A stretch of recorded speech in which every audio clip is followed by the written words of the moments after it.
when we're dealing with sushi, there's a lot of questions that comes about without even knowing. Sushi looks so honest, so tamim. What could be in the sushi already? It's rice and a little bit of nuri and a little bit of fish in it. What could be already questionable over here? So if we summarize in short, where we're going to go into details momentarily, is that you have over here questions of, first of all, bishul akum, especially that the crowd over here is Sephardi. And we're really dealing with Sephardi, we're dealing with the question of bishul akum. According to Sephardim, it's a question because, as you know, the Shulchan Aruch says in Kuf Yud Gimel that it's not sufficient for the Jew just to light the fire under the food, but rather he has to actually make the maaseh bishul. He has to put the food on the fire, which means when you want to prepare, for instance, rice has all the criteria of something that has to be bishul Israel. It's oleh al shulchan melachim, and it's eino nechal chai, which are the two conditions that the Shulchan Aruch starts off and says, davar she'eino nechal kmo shehu chai, two conditions. One is that you can't eat it raw. Rice you can't eat raw, and therefore, since you can't eat it raw, and on top of that, it's something that normally you would invite an important person to, shulchan melachim. Therefore, those two conditions are met. It has to be bishul Israel. What does it mean, bishul Israel? According to Ashkenazim, it's sufficient just to light the fire. A Jew lights the fire in the morning by the restaurant, for example. The mashgiach comes in, he lights the fire, and then the goy keeps on putting the food on top of inside the pot, on top of the stove. That's fine. But when you have such a case, it's good only for Ashkenazim, not for Sfaradim, because according to Sfaradim, the Jew has to actually put the pot itself on the fire, or if the goy puts the pot on the fire, on top of the stove, the Jew has to light, which means the lighting by then would be the maaseh bishul, because that is finalizing the maaseh bishul. The food is now on top of the stove, and the Jew comes and he lights under the stove, and that causes the food to be mitbashel, to be cooked. But majority of places, if not all places, the way it's done is according to Ashkenazim. Not only sushi, but many different things. When you go to buy takeouts, almost across the board, it's goyim that cook behind the counter, not Jews. And therefore, where does it come to bishul Israel? That the Jews lit the fire in the morning or before starting the cooking, and then the goy keeps on cooking accordingly. According to that, it's only good for Ashkenazim, not for Sfaradim. Sfaradim, that's not sufficient. It's not good enough. So what's the solution to that? You have to go in and ask the clerk you bought from the person, you paid them for the sandwich, the chicken sandwich, the hamburger, whatever it is, ask them that the Jew should put, the mashgiach should put the food on the fire. Normally, the term to that is that it should be Shomer Shabbos. That's normally the term in restaurants, that when you tell them, make it for me Shomer Shabbos, they know that the mashgiach should put the food on the fire, which means, let's say there's a tray like this, a hot tray, that they flip the chicken on. So he knows that he's the one that's supposed to put it there. After he puts it there, the goy already can flip it back on and off, as long as he doesn't take it off the fire, but he can just turn it around and switch it on that hot plate. And that's sufficient, that's good, that's what comes out in Siman Kuf Yud Gimel. So when we're dealing with our topic today, sushi, becomes a problem of bishul akum, the rice. And we need to see if there's a way to go around this, because you can't just ask the mashgiach, make for me rice, bishul Israel. The sushi is normally already made, and even if it's not made, when you come in and you order a roll of this and roll of that, the rice is made. They're not starting to make rice fresh specially for you. So therefore, you have a problem over here of bishul akum. How do you go about and around such a problem? That's one question. Second question is the fish. Many times, the fish is not raw, it's cooked. Some fish are raw, and some fish are cooked in the sushi. Not only sushi, anytime, again. But on the sushi, normally there's a piece of fish. And therefore, how could you have a piece of fish in such a thing when it's cooked and the goy cooked it? You're not coming in and you're telling him, right now, cook for me a piece, or you're going to wait for a long, long time until everything is going to be ready according to your standards. Therefore, you come in, you take a roll, and you go out. Without even knowing, those are questions of Bishul Akum according to Sephardim. Now, don't take Bishul Akum lightly. Besides that it's an halacha, but Rav Shlomo Zalman Auerbach writes that unfortunately, lo alenu, so many kids go off the derech, which means they become not religious. It's a plague in our generation, a plague, a real plague. A friend one told me the term en bait en bomet, mamash like that. It's so scary, and therefore you wonder what's the cause. There's many causes for that plague. Rav Shlomo Zalman Auerbach said that it has to do with Bishul Akum. When a person is not nizhar on the laws of Bishul, that causes a kid to, chas v'shalom, have such issues. That was the insight of Rav Shlomo Zalman Auerbach. So therefore, that's a very serious thing. We have to deal with that. Thirdly, we have to deal with the nuri. Nuri, I don't know if you're very familiar, but it is infested. Many times you find in a nuri pieces of crabs or seahorses.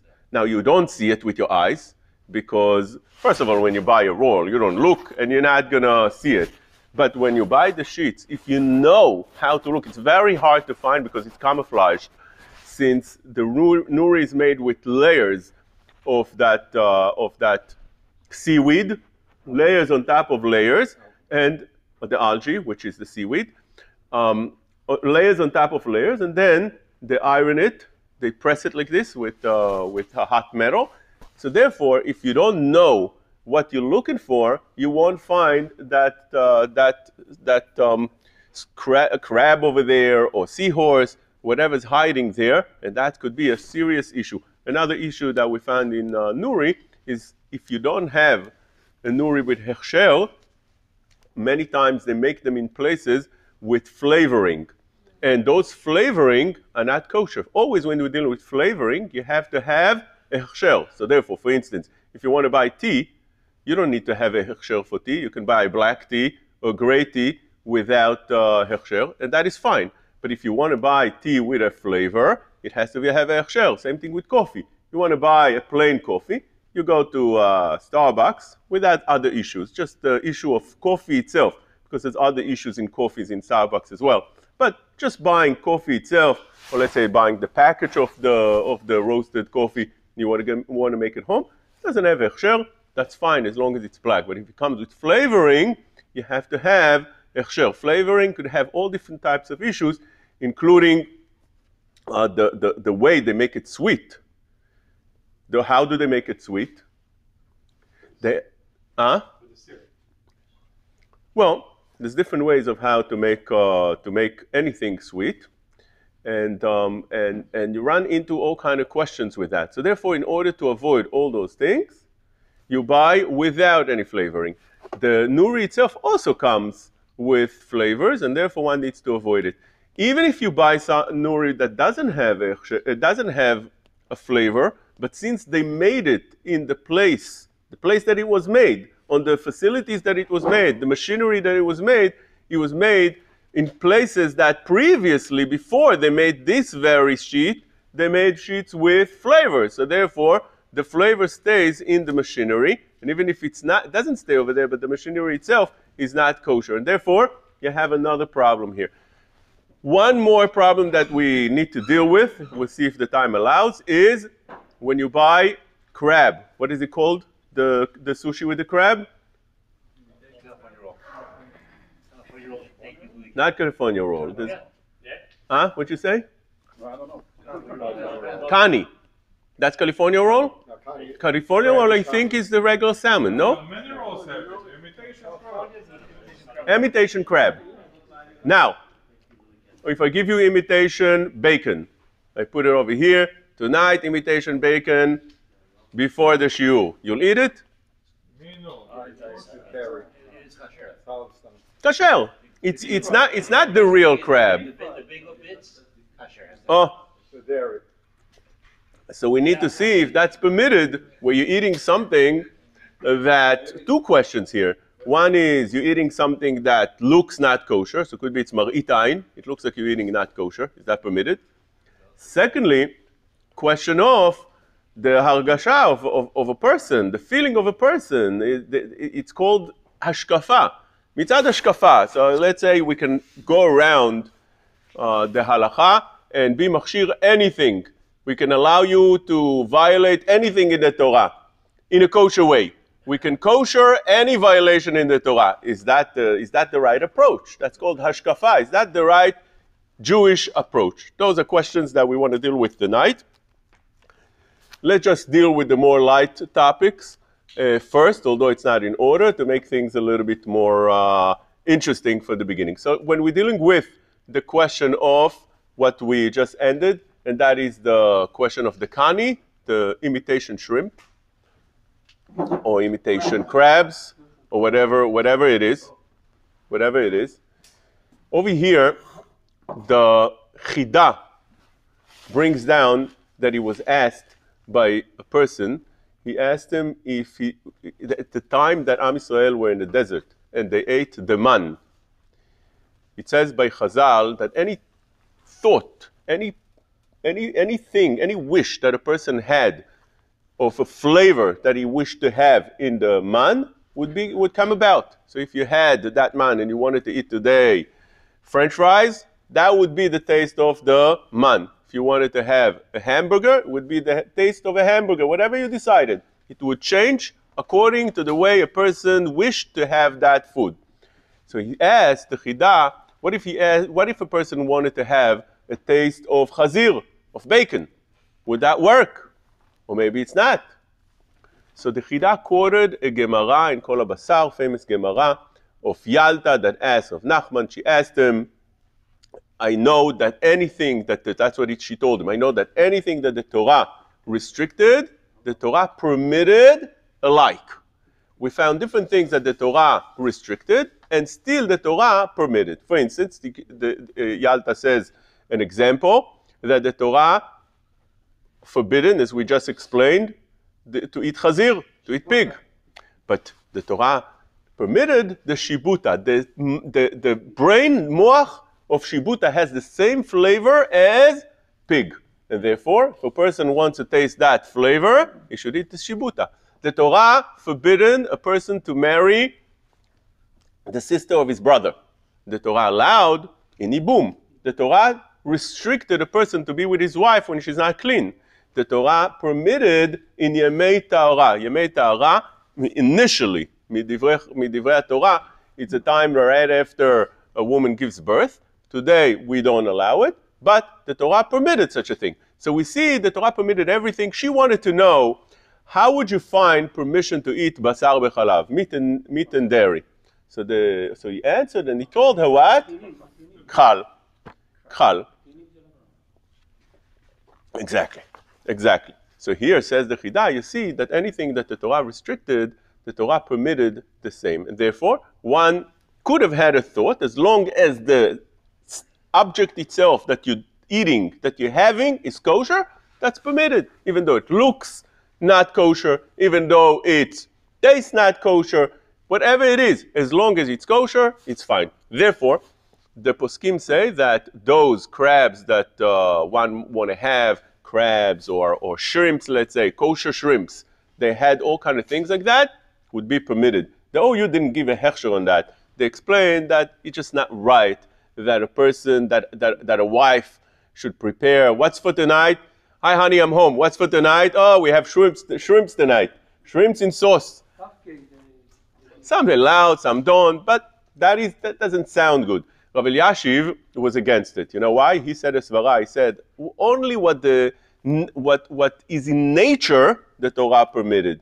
Whatever's in nature permitted, you can have, but you can't start making things that's going to look not kosher. So therefore, when you make this kani, you make it look. You give it the look. You give it the color. You make it look like those not kosher crabs or whatever. You make shrimps. You take different types of fish and you shape it and you give it a little bit flavoring to make it look and taste like a shrimp. But in reality, that's not what the Torah meant when everything is the Torah restricted things and the Torah allowed other things similar, because that's only when it's so in nature. And that would be normally the way it is. But today it's already became very common, and we see that we can rely on those that permit, and therefore people eat those kani without any questions whatsoever. What about marit ayin? That it looks like you're eating something that's not kosher. We don't have marit ayin in things that are very common. The poskim bring down, many poskim bring down, Shaf Veyativ, Chacham Ovadia, many poskim bring down such a thing, that whenever you have something that's common, like for instance, a person is eating a hamburger and is drinking coffee with milk. It's very strange. But today, since soy milk or almond milk is extremely popular, no one will be choshed that you are drinking something that's milchik, that's dairy, together with your meat sandwich. That's the way it is. And therefore, such a thing would be permitted as well. When you go to the store and you buy the kani, nobody is suspecting you in anything. That would be that very topic. Second, we spoke about we dealt with the shrimps, not the shrimps, the seahorses in the nori. You need to know that that's a real question. It's a real problem. And the truth is, they tried in different ways to make nori that's kosher, that's clean from any of those seahorses, and they had very hard time. Rav Revach Shlita, Rav Shneur Revach, he wrote a whole sefer Tolat Shani on different bugs, and one of the things that he deals with is this. He went to different factories around the world trying to see maybe they can produce. They produce a special laser that detects those seahorses, and still, he said that with all the machinery, although it was much better, but still, it wasn't completely clean. So there is a question here. What would be the way to permit such a thing? There's two ways. One way is what the Shulchan Aruch brings down in Ilchot Tolaim. The Shulchan Aruch says that whenever something got burnt, sheretz saruf, it's called. In Siman, the end of Siman Pei Daled, Sif Yud Zayin, it says sheretz saruf mutar leochlo mishum refuah dafra be'almo, which means if you take a bug and you burn it, you're allowed to eat it. But says the Shulchan Aruch, only for refuah, only for the matter of medicine, medical reasons. Yes. No. Throw this out there. Put no, please. No. Why is it not batel b'shishim? אפשר לבטל דבר של איסור לכתחילה, איך אתה תבטל? זה לא לכתחילה, זה כבר נמצא שם, זה הגוי ביטל את זה, למה זה לא בטל? Why is it not בטל בשישים? No, even if it's not bria, even if it's cut, because the likelihood that it's not, it was cut around, very likely that around all the process, a hand got cut, a head got cut off, a limb got cut off. It doesn't have a din of bria. What do they say in the holy Aventura Kollel? I have to come back to Brooklyn, and I have to tell them that I saw over here lions. They were attacking me. I was embarrassed. I'm not going back there again. So Rob Blumenkrantz, yeah. He lists every food, kosher wine, kosher this, kosher this, and the amount of bugs and rat hair and everything. Wow. Right, but you don't want to eat. Right, but the thing is, with all the respect to the rabbi, but that's not the common practice, and definitely not the halakha. It was a very big machmir. In other words, you have different levels of being machmir, and he was extreme machmir. So that's definitely not halakha. We can go by one, but I'm asking a simple question right now. Simple question. Why is this not batel? That's what he said. Batel b'shishim. A good question. Why not? Thank you. Because anything that's nikar, not birya, nikar, which means if you can see it, so Siman Kuf Daled, the Taz brings down in the Shulchan Aruch. Anything that you could see, although you need, No, If you can't see, it doesn't mean that it's not there. If an expert takes it out and shows it to you, look, whoop, he found it for you. It's not batel. Of course, it's not batel. It's not batel. Batel means that the thing is not nikar. You can't see it. You can recognize it. It got mixed in such a way that it's not recognizable anymore. Yes. Now they do some draws with soy paper instead of the nori, and you cannot soy paper. Amazing. Amazing, amazing. I never heard of such a thing. I'm sure there's an effect on the taste and it's not going to go as popular, but if it is, very good. Amazing, amazing. So the Shulchan Aruch says over here that sheret saruf mutar leochlo, which means like this. The way they make the nuri is that they make the sheets, it's wet, and after they wash it, washing doesn't clean it completely, just like any other green thing that washing, overwashing, you have different types of green lettuce and all kind of green leaves that it says on it triple washed. Triple wash is very nice, it's very clean, but it's not bug clean because the halacha says in Ilchot Tolaim that whenever something is infested, you have to make sure 100% that it's clean. For triple washing it is not 100%. I actually made in my classes one time. I made classes for ladies showing them the bugs in the different food items. So one lady said, "What about the triple washed?" I told her what I told you right now. So she went during this class. She went. It was close to a vegetable store. She bought something that was triple washed. We put it under. There's a way how to find things. You put it. You put it on certain cloth, and you look for it, and you find it with the right lighting. And we found over there bugs. So this was a live demonstration. That's what it is. Yes. I have to ask. So 2,500 years ago, how did you do this? How do you lettuce? Excellent question. The answer is it's documented. This question is not speculated. It's documented in the poskim that whenever they ate lettuce or they ate anything else, they check the same way we check today. Today we are a little bit more advanced because we have different lightings and different ways of how to do it. But the way to check for things was always, it's documented in the poskim from 2,500 years ago and from throughout generations. If you want to see them, take a look at Ravaya Sefer, for example. In the Akdama, he goes, lists them one by one, and you'll see that they are, that's the way it was. So for example, if you want to eat a date, so the easiest way, dates are infested. I eat a lot of dates. Some boxes are infested. You can't even believe how infested. And not only that, it's disgusting. Not that you have over there a bug. Sometimes you have over there a zoo in a date. So I have some of the shiurim that I show those things. So how do you check it? So today it's very easy. You put it on a light. You can even do it on your phone. You put the light, you put it, and it just becomes clear. You see anything that's there. But person doesn't need to do all that. You open the date, you put it by the light, or if it's a day, you put it by the window like this. It takes mamash a second, and you look, you see if there's something there or not. If you look by the light on the window, you'll see everything very clearly right away. Anyway, let's come back to us. It says over here, sheret saruf. So therefore, since they press on the nuri, on the sheets, they now burning anything that's there. It's like taking the iron and pressing on top of the sheets, and that's how it dries it. So it burns anything that's there.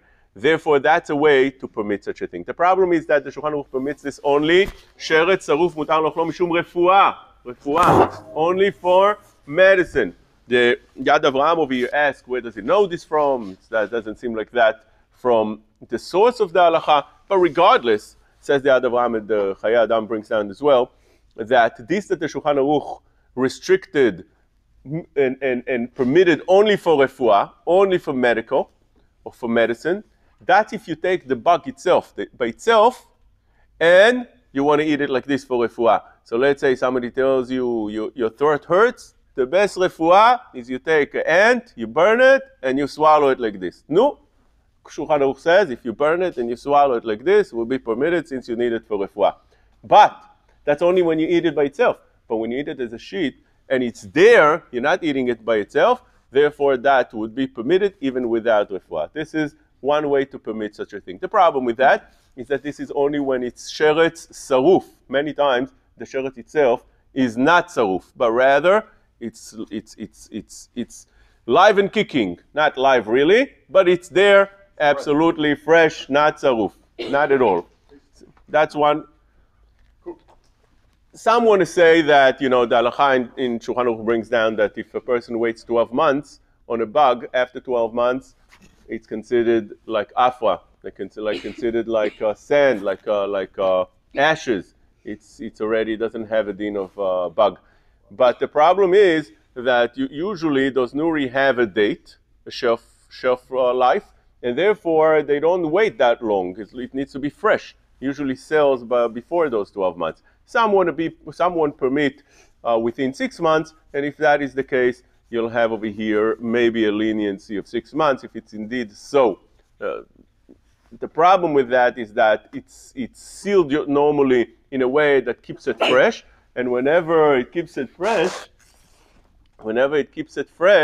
so therefore the shelf life continues much longer than it should. Let's go to Bishul Akum that we spoke about. What could be? Yes, Bishul. On the bug issue, if the bugs are too small to see with the naked eye?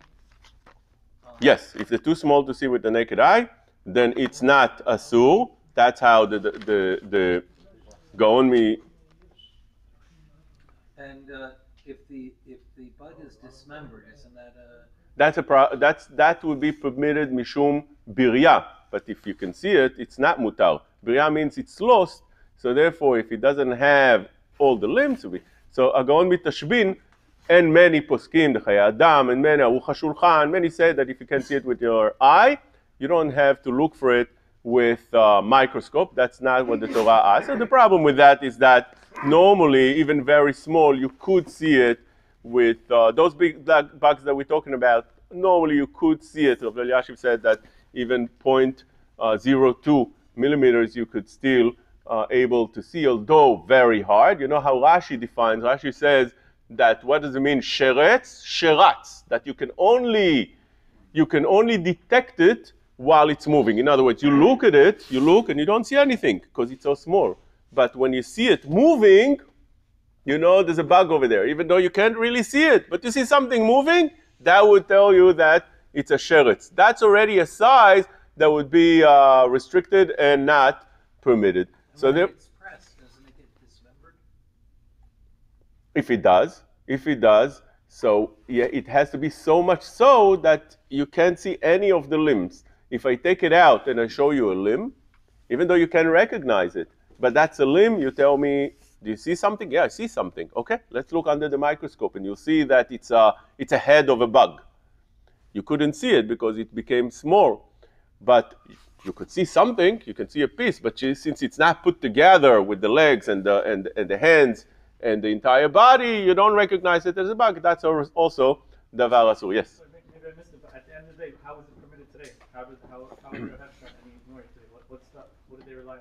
So I one time wrote about it in my newsletter. I write a weekly newsletter. By the way, you can find it over here. It became popular also, Baruch Hashem, in this area because the new magazine, what is it called? Jewish what? Kosher Jewish. Jewish Kosher? That's what it is. Kosher Florida. Kosher Florida, so he puts it in there. Also, Naftali Shabbos has it. So anyway, when I wrote about this, I wrote that the question is better than the answer. And it's really a problem. But you'll have to rely on those leniencies that I said. Maybe that it's sheretz saruf. Maybe the fact that they try to clean as much as it is, especially that today they have the raise. Maybe the fact that you waited at least 6 months until you see it. But again, the question is better than the answer. Sometimes In Israel, there's no such thing, right? There's no Hefshan on Noritz. there's no. I don't know what goes on up right now.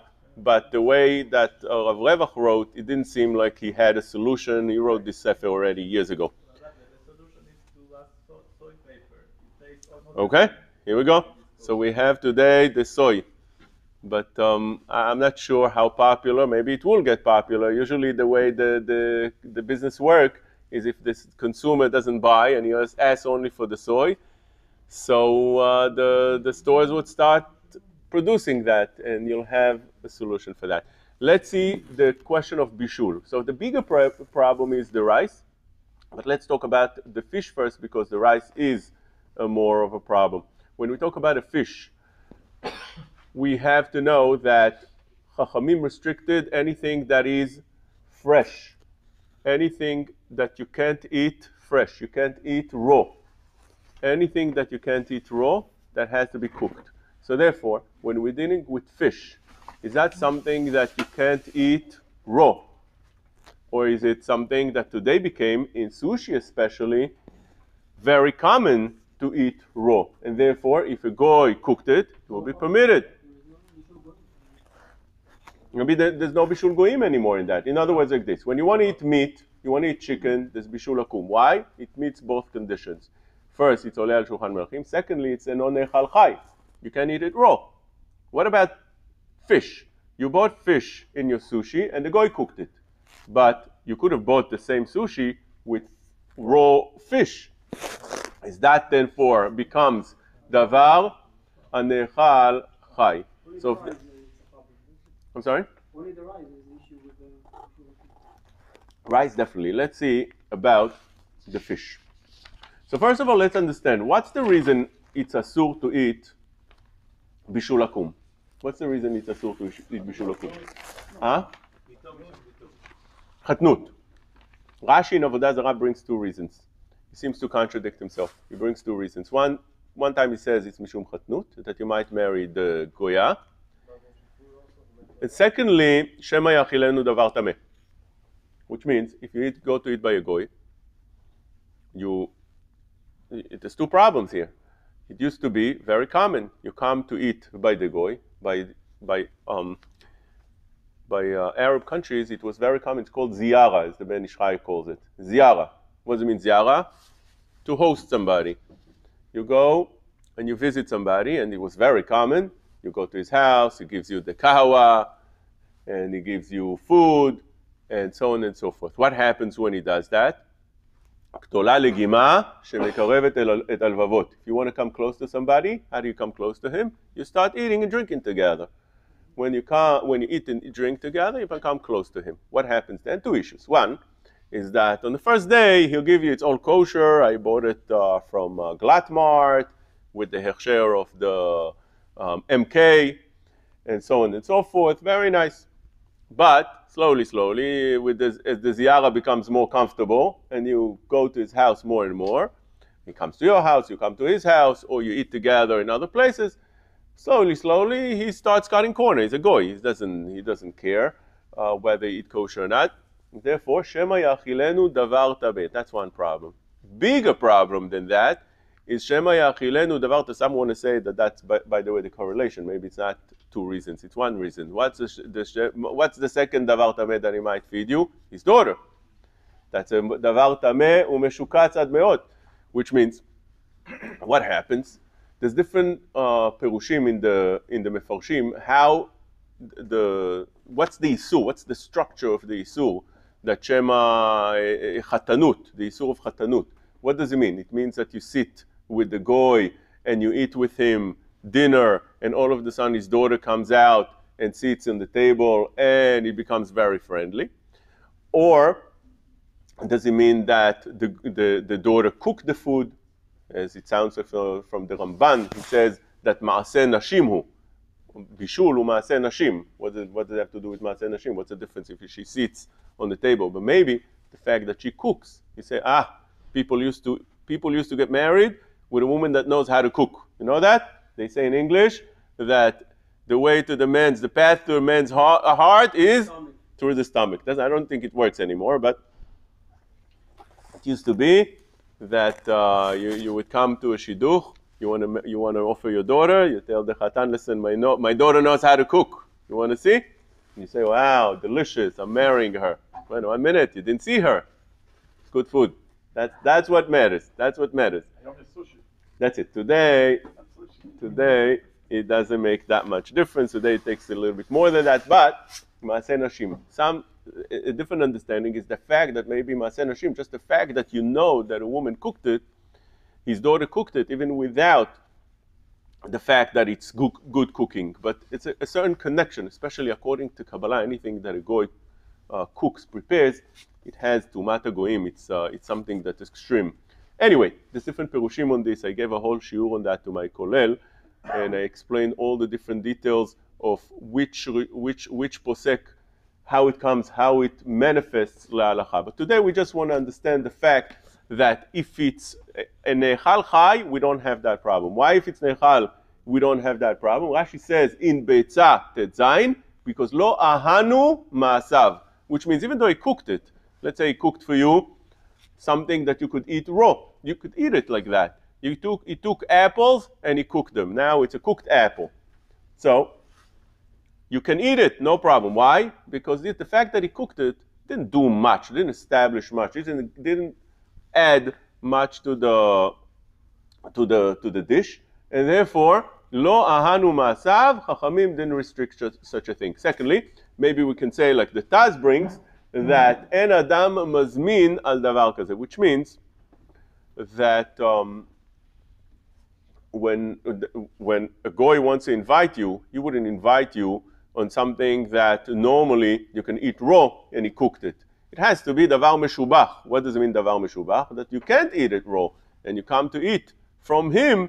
He cooked it for you special. He made it special. The cooking itself was mashbiach. He elevated it. He upgraded the food to become something that you couldn't eat before. And so that's something that's chashuv, and therefore Chachamim restricted such a thing. So when we're talking about a fish, we need to know, what did Chachamim restrict? Did they restrict only something that is impossible to eat raw, or that most people don't eat raw?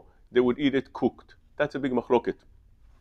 The fact that we're dealing with food that you could eat raw, some Rishonim learned that that's sufficient as long as you can eat it that way. The Ritva brings down like that. He says in Avodah Zarah, that is, if it's edible raw, that's sufficient. You don't need to actually have people eating it that way. Even if they don't eat it that way, that is good enough. If that is the case, we can definitely have a leniency for that fish that we eat today, because people do eat. So it's possible to eat it raw. It's possible to put a piece like this of almost every fish inside the sushi, and therefore the fish would not have any problem. But most poskim didn't go with this psak of the Ritva. Others said that like this as well. It comes out like this from a Rashba as well. But the Ravan and many others posek, not like that. It has to be that people actually eat it raw.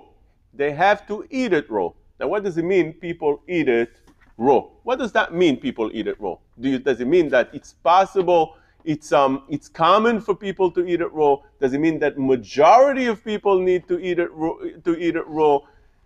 When we say people eat it raw, what does it mean, eat it raw? It means that you have to have majority of people. That's a big machloket. We found the machloket whether you have to have majority of people. But before we see the machloket, let's see how the Avnei Yashve understood this whole sugya. And I think the poskim didn't say like he said, and I'm going to quote to you his words. Listen to his words. He writes like this: Kedei ladat im Salomon nechal chai, does salmon is considered ne'echal chai, eaten raw? עלינו לברר אם רוב אכילת הסלומון הוא כמו סושי, או שמא רוב אכילת הדג סלומון אינו נאכל חי, אלא אחר בישול ואפייה. We have to first investigate and see, does the salmon, most of the time a person eats salmon, most of the salmon eating is raw or cooked? And therefore he says, נראה לי, says the אבני אשפה, שהמציאות היא שעדיין לא הצליח הסושי להיות רוב אכילת הסלמון בעולם, ולכן אין בזה יותר. Which means he says like this: most salmon that's eaten in the world is still not raw, is still cooked. Most time salmon is sold in a store, is for cooking, or it was cooked already, not to be eaten raw. That is the case. You don't have the heter of achilato chai.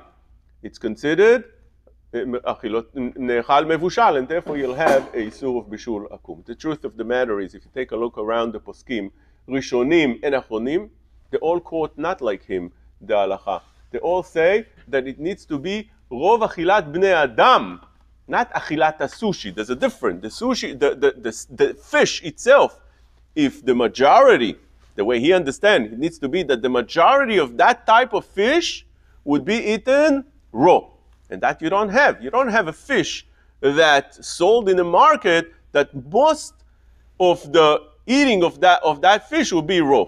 But the truth is, it doesn't say that in the poskim. The poskim say that it needs to be, most people would eat it raw.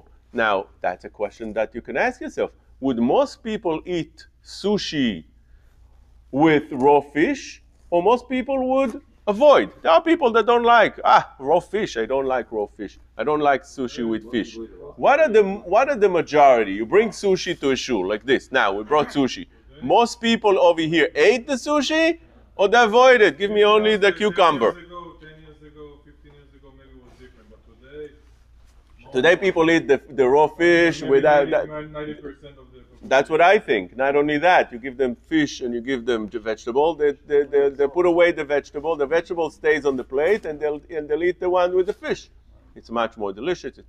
If that is the case, we see that according to majority of poskim, actually all the poskim. Again, I think Davnei Ashby over here didn't say the way the poskim brought it down, and therefore such a thing would be permitted. But Davnei Ashby adds, and he says, אפילו אם יבוא יום אחד שרוב אכילת הסלמון בעולם הוא יהיה הרוב על ידי אכילת סושי, even if one day will come and most salmon would be eaten raw, זה מועיל רק לאותו סוג של דג, אבל פשוט שאין זה מתיר את שאר הדגים. Which means like this, do you look at fish as an entity for all types of fish, which means if you have fish that's eaten raw, as today they do, so therefore every fish would not have the isur of bishul akum.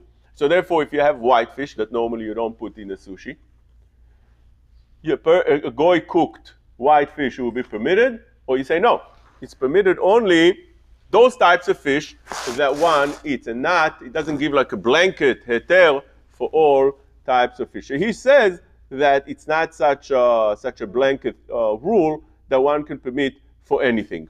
Okay, but if we're saying the way we're saying, we have already a leniency that what? That one is permitted to have any fish that's common to eat. People do eat raw. You're allowed to have it, yes. Tuna can, now according to this, Tuna? Tuna comes in a can. Right. I think today also they have tuna in the sushi as well. I think they do, and it's raw, and people love it. People love it. So therefore, if you bring it and majority of people would eat it, it will be permitted. Now, the Pri Chadash says something that makes it a little bit harder. He says, if in one town, for instance, most people would eat it raw, but if majority of the world, they don't eat it raw, they'll eat it cooked. You go according to the majority of the world. So now, you go and look according to the majority of the world. I think sushi is very popular in America. I'm not sure that it's popular in Pakistan, in Afghanistan, I'm not sure if you take the majority of the world. I don't know. I never made a research. But I think that it's still not as popular around the world. It didn't get to all the corners of the world. I think it's more an American-style food. Became more American-style food. You know, it's funny that sushi, you have to, if you want to buy sushi, you have to have a Chinese person behind the counter making it. The Mexican makes for you the chicken behind the counter, the meat, the shawarma. But sushi, if you put a Mexican, it's not going to sell. So what do they put? A Chinese. What's the paradox in that? Is that sushi is not a Chinese food. It's a Japanese food. It's totally different culture, totally different place. No relation. To us, we don't see the difference. We see everybody's the same. They don't eat it over there. They didn't get it. It's not a Chinese food, and all the Chinese are working behind the counter, learning how to make it for the first time when they come from China. Do we need the two conditions in order to say we don't need the Israel? Are we need the two conditions? One condition. If you take off one condition, it becomes mutar. So therefore, let's say you have something that's oleh al shulchan melachim because it's so delicious, but you can eat it raw, will be, yeah. He asked about the tuna can. Tuna in a can. That is not Bishul Israel. Just the OU. That's what he asked. Right. So let me tell you some leniencies when we're talking about cans. Some permit the can for some reasons. The Maritz Alon, he brings down that it could be permitted just like we find in Afiyat Akum. We have a din of Afiyat Israel. You have to have baking also. The baking also needs to be done by a Jew, not by a goy. The Jew over there, it's more lenient. Over there, the Shulchan Aruch says, Shgirat tanur, that's enough. You just light the fire in the oven. The Ran explains, and the Taz, what's the difference between that and Bishul. But it's enough. But over there, also you need Afiyat Israel. Says the Shulchan Aruch that if it's pat palter, it will be permitted. What does it mean, pat palter? Pat palter means that it was baked by a bakery. Now, the Shulchan Aruch restricts that only in a place that you don't have a Jewish bakery. For Sfaradim, Ashkenazim are a little bit more lenient with that. Today they're also machmir because it's very easy to find a Afiyat Israel normally in Jewish areas. But the Shulchan Aruch says in a Jewish area, if you can find a Afiyat Israel, you're not allowed to eat pat nachtom.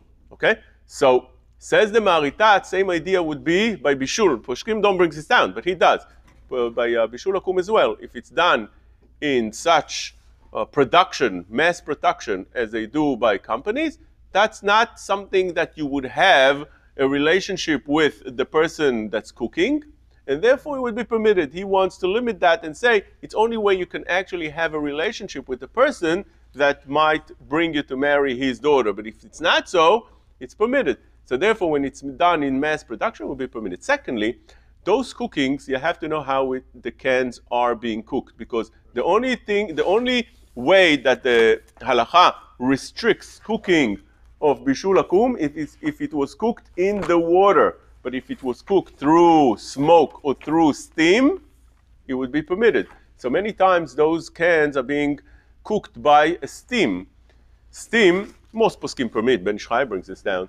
Most poskim permit because the Shulchan Aruch says that the only way that it's asur if it was cooked in water or through the fire. It doesn't have to be water, in a fire. You smoked it, you salted, עד שהכשירן להליכה, מליח אינו כרותח בגזרה זו, והמיושן אינו כבישול, גם כבוש אינו כמבושל. Although normally we say כבוש כמבושל, מלוח כבשיל, and even the smoke, מעושן, should be asur, it's with the fire.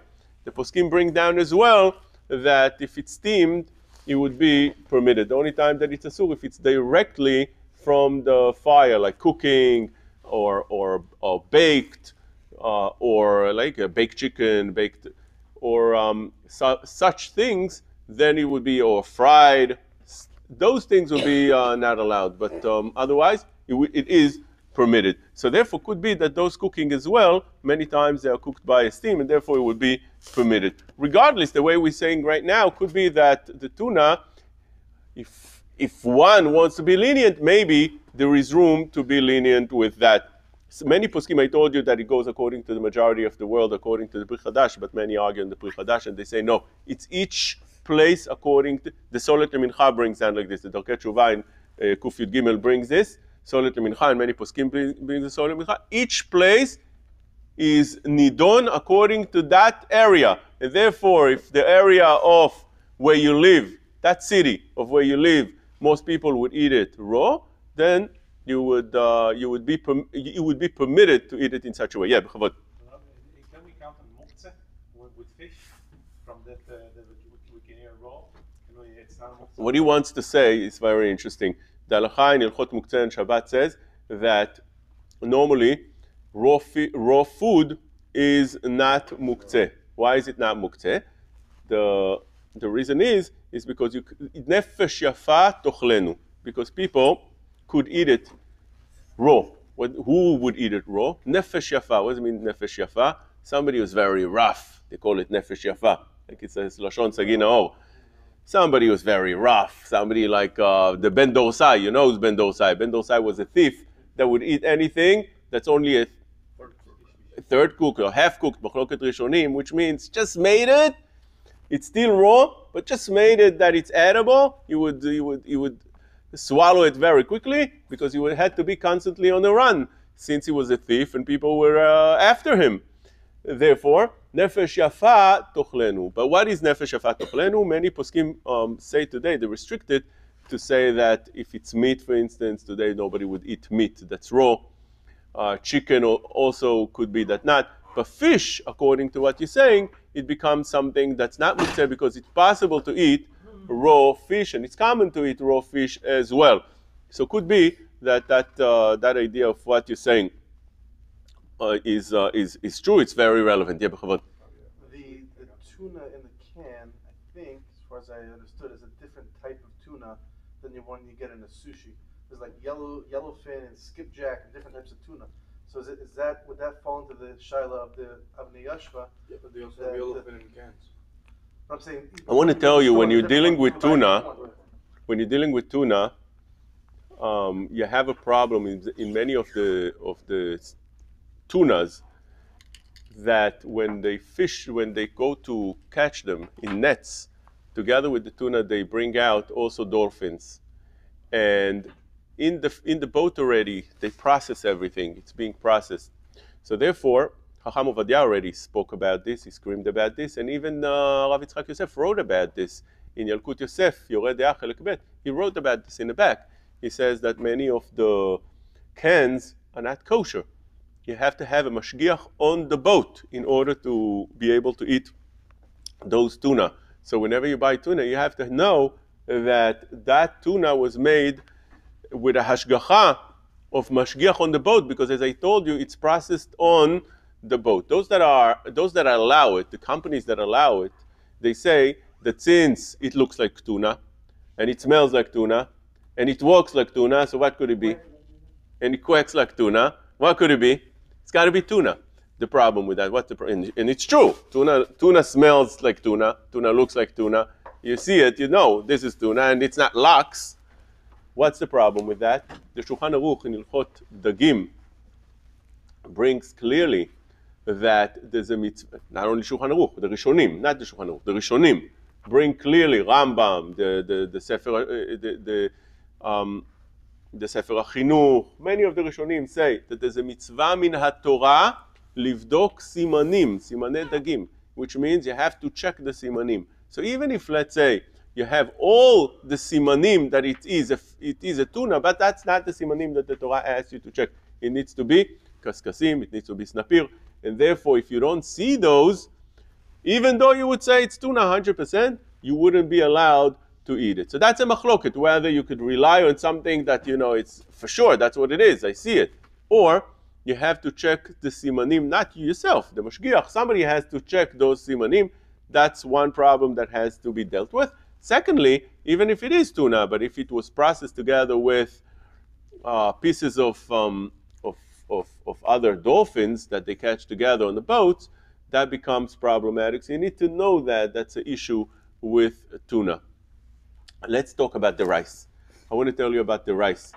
The leniency with the rice, if you have a goy cooking the rice. So let's start off with machloket, the Ben Ish Chai, the Or LeZion, and Rav Ovadia Yosef. You have in the Shulchan Aruch some leniencies that the Rama brings down on Bishul Akum. I made a shiur on the Kollel. I brought down about 10 leniencies that the Shulchan Aruch and the Rama, 10 machlokot between the Shulchan Aruch and the Rama. And the Shulchan Aruch consistently, unlike any other place in the Shulchan Aruch, especially in Yoreh De'ah, that the Shulchan Aruch usually is more strict, more lenient than the Rama. Over here, he's more strict than the Rama. In Ilchot Bishul Akum, for some reason, he's more strict than the Rama. I wanted to say that the reason is because by the Ashkenaz world, they were Oved Avodah Zarah. They still Oved Avodah Zarah. That's the Ashkenaz world. And therefore, because of that, you wouldn't be allowed to go to their parties and so on, because there's a Yisur. Unlike, what does that mean? No, I didn't say Ashkenazim worship. I said in the Ashkenaz world means the Goyim world. Of course not. Christianity I'm talking about. You want me to be blunt? Christianity, the Rambam writes that it's avodah zarah, right? And therefore, the Ashkenaz Jewry, we have to be more specific. The Ashkenaz Jewry would be obligated to stay away from their parties, from going to their houses and so on. Unlike the Sephardi world, where the Muslims are not oved avodah zarah. And therefore, for instance, Chacham Ovadia has a tshuva about a certain Muslim that was benefiting the Jewish community, and he marries his daughter. He asks the Jewish people to come. Can they come? Otherwise, he's going to be insulted. He allows it. Why? Because they're not oved avodah zarah. You're allowed to go to their parties. It says in the Torah that if you're not allowed to drink their wine. But there's a leniency as well. By a Muslim, the wine is only asur be'shtiyah. It's not asur be'anah. By a Christian, it's asur be'anah as well, right? Because of that, because of the strict approach that the Ashkenazim took because of their Goyish neighbors, they didn't have a fear of marrying their daughter because they wouldn't go to them. They would be very, very far from them. They would be separated from them. Unlike the Muslim world, in the Sephardic world, where I just told you before, they would come for a ziyara, for a visit, to drink coffee together, and so on. Because of that, there would be a problem that you come close to them and marry their daughter. Therefore, they took more strict approach when it comes to Bishul Akum. So let me tell you some of the machlokot. Ben Ish Chai says, the Shulchan Aruch says, over here in the halacha of Bishul Akum, that if the Goya cooks in your house, the Rama brings down, this is the Ravid that brings down like this, Rabbi Avraham, that if she cooks in your house, there's no Isur of Bishul Akum. Shulchan Aruch argues on that. There's Bishul Akum regardless. Second leniency that he brings down, that it's if shfachot, the Rama brings this down, that it's if shfachot, it would be permitted. בדיעבד יש לסמוך על דברי המתירים. אפילו לכתחילה נוהגים להקל בבית ישראל שהשפחות והעבדים מבשלים בבית ישראל. Which means, if she works for you, shfachot, their shfachot was different from our shfachot. But there are those, like the Knesset HaGdolah, that say even our workers, they work for you in your house, or they work for you, it will be permitted. So over here you can make a tziruf poskim. There's many other tzirufim as well. You can make like a sveka. The fact that the Rama says that you light the fire, that should be sufficient. We don't go with that. But, because the Shulchan Aruch says you're not allowed to go with that. But if you add to that as well the fact that the Goya works for you, and she works in your house, there's another two leniencies. She works for you, Bevet Israel. She's in your house, שפחות, יש מי שמתיר בשפחות שלנו, יש מי שאוסר, ואפילו בדיעבד, the Shulchan Aruch says it's asur. Now what happens when you have all those leniencies? Can you make a fake sveka? Says the Ben Ish Chai, no, you're not allowed to make a fake sveka. You can't be matir. Why? Because Shulchan Aruch forbidden each one by itself. He didn't say that it's mutar in any way. He said it's asur completely. The Or Letzion explains it, and he says also that it's asur. He says that the reason it's asur is because normally the Shulchan Aruch has some kind he makes like a compromise many times in halachot. It's a pshara. Over here, it's the psakim is not a pshara. It's din muchlat, and therefore you can't do a fake. You can't add it because it's not a pshara. Chacham Ovadia says that it's permitted. Why? Because the Shulchan Aruch only restricted each thing by itself. But if you put them together, you would be able, even the Shulchan Aruch would say, leniency, on top of leniency, you could be mekel. I only restricted each thing by itself. According to that, if you're eating that rice from a store that's considered Bet Israel, because it's a Jewish store, and the fact that they work over there, according to those that want to be lenient, the Knesset HaGdolah that goes with even Shfachot Shelanu, you'll have over here a leniency. Although Chacham Ovadia was matir only b'shat adchak, if it was made, or whatever. But you have over here a leniency. Another leniency that you can find over here is the fact that the rice itself is made today. They don't make it on the fire. They make it many times in a rice maker. rice maker is electric, right? Electric. We said before, if you remember, that if you me'ashen, smoke it, steam it, salt it, or anything like that, it's not considered bishul akum. So the poskim almost across the board say that electricity is considered bishul, just like fire, no question about it. But the Or Letzion says, he has a shita on electricity. He says, it's a very interesting shita, that electricity renews itself every second. Every second it's a new electricity. And therefore, for instance, if you want to light Shabbat candle with electricity, or Hanukkah candle with electricity menorah, you're not yotzeh with that. Why not? Because the lighting that you did on the electricity would not be the next lighting on the next second. It's a totally different lighting. You're right, it's like a grama, it's because you lit first, but it's not a continuation, unlike if you use a battery. If you use a battery, it's considered one thing that continuous. But electricity is not so. He has this dinim on many, many halachot. Also, on Bishul Akum, he says, when the goy turned on the steamer or turned off the rice cooker, it's not his electricity that cooked your food, your rice. What is it?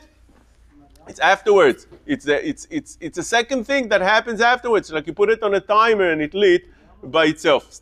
Secondly, let me tell you another leniency with rice, and that is the Rambam Shita that some other Rishonim say as well, that it's only asur. Food is only restricted with bishul akum if it comes to be melafet hetapat. You eat it together with bread. If you don't eat it together with bread, it's not asur. For instance, that's the reason I was in a chocolate factory. Chocolate also is cooked, and it's oleh al shulchan melachim, and you don't eat it raw. So how could you eat chocolate that a goy made with a hechsher? But a goy made it in a goyish factory. They just made sure that it's kosher. The answer is that Pri Chadash says it doesn't come lelafet hetapat. You don't eat it together with bread, and therefore it's mutar. Same thing here. Rice doesn't come to. You don't eat it together with bread. That's a ritva. It brings down in Avodah Zarah Lamed Chet Amud Bet that anything that doesn't come to eat with the bread, and especially not rice, because the Gemara says that bavlim tipshai, the foolish, they eat daisa. They eat their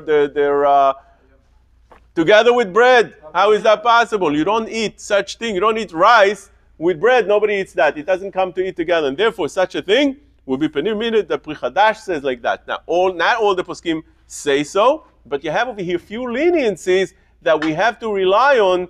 Be'al kochenu, since you're buying sushi. So what are you going to do? So one way is to say I'm boycotting sushi, like this gentleman that started over here, that he wanted the shiur in Hebrew, or we're boycotting the shiur.